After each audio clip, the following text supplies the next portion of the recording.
So now we will start with the second form of market structure, that is monopoly. First we did perfect competition, now we are doing monopoly. So what is this monopoly? Okay, so here in this market structure there is only one seller and large number of buyers.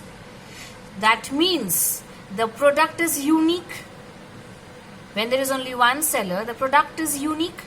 There is no close substitute of the product. There is no close substitute of the product. The product is a unique product and there is only one seller with very large number of buyers. Okay? And here the firm is the price maker. In perfect competition, the firm was the price taker. Okay? The firm had no decision over setting the price, but here the firm is a price maker. Means the firm has the sole right to decide the price at which it will sell the product. Okay, so the firm is a price maker. Now here also we will have many features. So the very first I explained monopoly in brief. Now again we will discuss the features. So the very first thing that I said in the brief was one seller, large number of buyers. So as the commodity is unique with no close substitutes, there is only one seller of the commodity. And one seller of the commodity with large number of buyers means there are large number of consumers of the commodity. Okay, for example, Indian Railways. Indian Railways had got no close substitutes. Yes, we can say that there are airways. Okay, but airways is highly costly. In Indian Railways, in the railway sector, there is no other substitute of Indian Railways, right? So, as there is no other substitute, the government of India is the sole supplier of Indian Railways. And the Indian government has got the sole right to decide the rate of the tickets and everything. Okay? So, the Indian government here is the price maker and is the sole supplier of the Indian Railway, services of the Indian Railways. Okay, hope you all understand. We are the consumers and this consumer section is very large. So we the buyers are in very large numbers. So I hope you understood the criteria that only one seller and large number of buyers. Okay, next is price determination.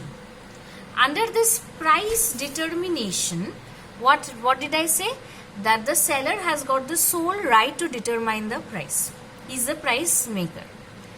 As the product is a unique product with no close substitutes, there is no close substitute, so the seller can decide at what price it will sell the product, because as he is the only seller, we cannot go other place or we cannot go to any other buyer to buy the product. We have to go to him only to buy the product. Okay, so as he is the sole supplier, he decides the price. Okay, and thus he is the price maker. Moreover, as he is the price maker, the supplier is the price maker, the supplier can charge different price from different consumers. Like for example, electricity. Electricity for the electricity unit for residential purpose is less. However, for factory and industrial purpose, it is a bit high. So as per the use, as per the sector, the electricity unit or the rate of electricity is varying. So that is what I am trying to say here, that as the sole supplier of the commodity, the supplier can vary the prices at which it is selling it to the consumers.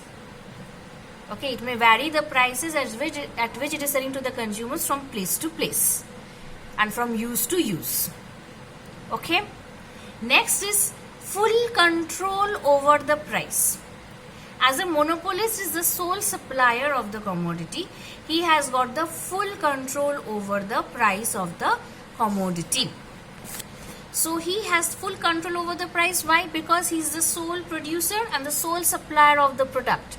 So he or she, means the producer, can vary the product as per the vary the price of the product, or can charge various prices for the product depending on the demand of the product in the market.